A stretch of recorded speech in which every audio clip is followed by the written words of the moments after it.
দর্শক, challenge television digital সাইটে আপনাকে স্বাগতম জানাচ্ছি। আমরা কিন্তু দেখেছি কুরবানি উপলক্ষে অনেক খামারি এবং চাষি তারা কিন্তু নিজেদের জন্য গরু কুরবানির জন্য কিন্তু গরু প্রস্তুত করেছেন। সেই সুবাদে কিন্তু আমরা আজকে একটি গরু সন্ধান পেয়েছি, যে গরুটা কিন্তু 20 থেকে 24 মণ ওজন হবে বলে আমাদেরকে এলাকাবাসী জানিয়েছেন। সে গরুটির নাম দিয়েছেন কিন্তু তারা ভালোবেসে সম্রাট। সেই সম্রাটের দেখার জন্য কিন্তু আমরা অনেক দূর থেকে এখানে এসেছি, আপনাদেরকেও একটু দেখানোর চেষ্টা করেছি।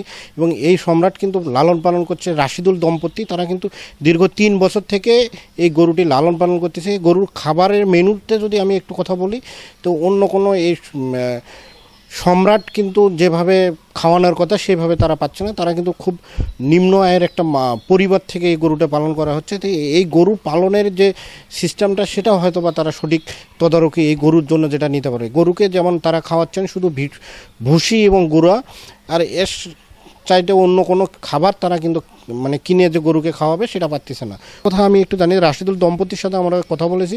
তারা যে কথাগুলো বলেছেন, তার ছেলে পড়াশুনো করে এবং বাড়ির যে অবস্থা, এই গরুটা বিক্রি করে তার ছেলের ভবিষ্যৎ এবং তার ছেলের জন্য একটা দৃশ্যমান বাড়ি রেখে যাওয়ার জন্যই কিন্তু সেই চেষ্টাই কিন্তু তারা এই গরুটা পালন করেছেন বলে আমাদের কাছে জানিয়েছে। তবে আমরা একটু রাশিদুল দম্পতির সাথে একটু কথা বলার চেষ্টা করব। যে এটা 3.5 বছর থাকি, আমার একটা মনের একটা আশা যে আমি গরুটা পালতেছি, অনেক টাকা বিক্রি করিয়ে আমার ছেলেকে বাইরে থেকে লেখাপড়া করেতেছি। মাসে 17-18 হাজার টাকা দেওয়া লাগে, সাংসারিকভাবে নিজেরও কিছু খরচ হয়। এই নিয়ে আশা করি পালতেছি। এটি অনেক দিন থাকি বলে এটা দিয়ে আমি সব কিছু আর কি পার করে দিতে পারি না। আমি তো এই গরুটা আমার টিন সেটের বাড়িতে আমি পালতেছি অনেক দিন কষ্ট করিয়ে, যে আমি যেন এই গরুটা দিয়ে যেন বেশি দামে যেন বেচা কিনা করতে পারি, এবং আমি যেন সেইরকমভাবে যেন এগুলো ঋণ পাতির জন্য একটু পরিশোধ করে পারি, বেটার জন্য আমি কিছু দিতে পারি, তার জন্য স্কুলের বেতনটা যেন পরিশোধ করে পারি। এবং আজকে যে আমার ভুসি নেই, গরু যে খিলের পা দিচ্ছি না, এই ভুসিটাও মনে করেন যে কিনা বর্তমান তৌফিক নাই, এমন একটা পরিস্থিতির মধ্যে আর কি আছি। কিনে নিয়ে আসছি গাই বাছুর, তা নিয়ে আসিয়ে গাভীটা বিক্রি করে দিছি, বাছুরটা রাখছি এই আশা নিয়ে। তা অনেক দিন হলো, প্রায় 3.5 বছর আর কি পার হচ্ছে আর কি। পুরা ভুসি, তারপরে একটু কলা খিলেই, আম খিলেই, লেবু খিলেই, এগুলো আর কি খিলেতেছি। সকাল থাকিয়ে ওইখানে ভুসি খিলেছি, গুড়ে খিলেছি, তারপরে ফিরে লেবু খিলেছি, তারপরে আম খিলেছি। কাঁচা জাতের ঘাস 2-1 দিন দিয়েছিল, খাওয়া চায় না, ওই নিয়ে খিলেই নেই। 22 থেকে 23 মণ। সমস্যাটা মনে হয় না, কারণটা হলো কি, এই চোর আসলে এই গরু 2-4টা চোরও বাইর করে পাবে না, আমার এটা আর কি আশা। আর বাইরের লোক আসলে গরু হামলি ছোড়াছুড়ি শুরু করে। আমরা এই গরুটা পালতেছি, আমার বাচ্চা পড়ালেখা করে বাইরে, মাসে 17,000 টাকা যায়। আর আমাদের সংসারের অবস্থা তো ভালো না, পড়ালেখা করাবো, সংসারের কিছু খরচপাতি হয়, এই জন্য আমরা গরুটা লালন পালন করতেছি। গরুর কোনো নাম দিয়েছেন আপনারা? হ্যাঁ, গরুর নাম আমার ছেলে রাখছে সম্রাট। 8-9 লাখ টাকা হলে বিক্রি করব।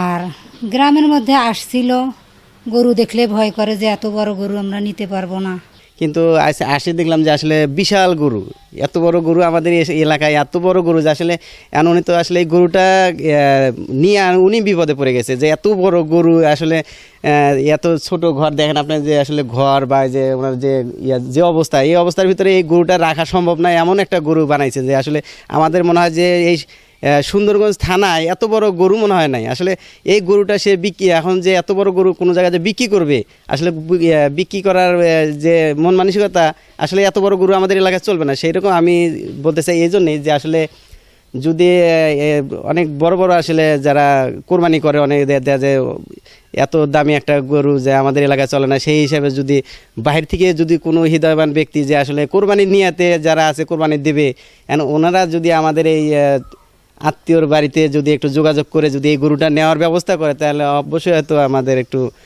এই আত্মীয় হয়তো একটু ভাঙা ঘরগুলো হয়তো একটু সাজানো গোছানোভাবে তারা চলতে পারতো।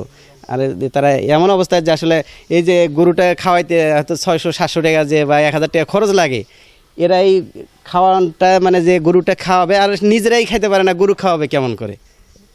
তো এই জন্য আসলে তারা এরম কোরবানি যারা দিবেন তারা হয়তো দূর দূরান্ত অনেক দূর থেকে হয়তো আপনারা বড় ধরনের কোরবানি করবেন। তাছাড়া তারা যদি আমাদের এই আত্মীয়র বাড়িতে এসে যদি একটু যোগাযোগ করতেন বা হয়তো মোবাইলে কথা বলে, যদি এখন কোনো দালাল বা কোনো ইয়ারা চক্র জানে এই অভাবী বা এই গরিব মানুষটার যাতে ক্ষতি না হয়, এরকম যদি কোনো লোক যদি যোগাযোগ করে যদি এই গরুটা নেওয়ার ব্যবস্থা করে, তা হয়তো আমরা এই গরুটা তার বাড়িতে পৌঁছা দেওয়ার ব্যবস্থা করবো। যদি দুর্বৃত্ত এসে যাতে তাদের ক্ষতি না করতে পারে। কিন্তু ইনি যে কথাটি বললেন যে এই গরুটা এককভাবে নিয়ে যাওয়া যাবে না, আর একটি প্রত্যন্ত অঞ্চল মানে গ্রাম অঞ্চলে কিন্তু এই গরুটা এখানে লালন পালন করতেছে। এনারা যদি একটু আপনি এই জায়গা থেকে যদি আমি রংপুরের দূরত্ব ধরি তাহলে প্রায় 80 কিলোমিটার একটা কিন্তু দূরত্ব আছে এই রংপুরের এই জায়গা থেকে। তো সেই হিসেবে যদি আমরা পার্শ্ববর্তী কোনো বাজারের চিন্তা করি সেটাও কিন্তু অনেক দূরে। সেই ওনাদের একটাই আশা যে এই গরুটি যাতে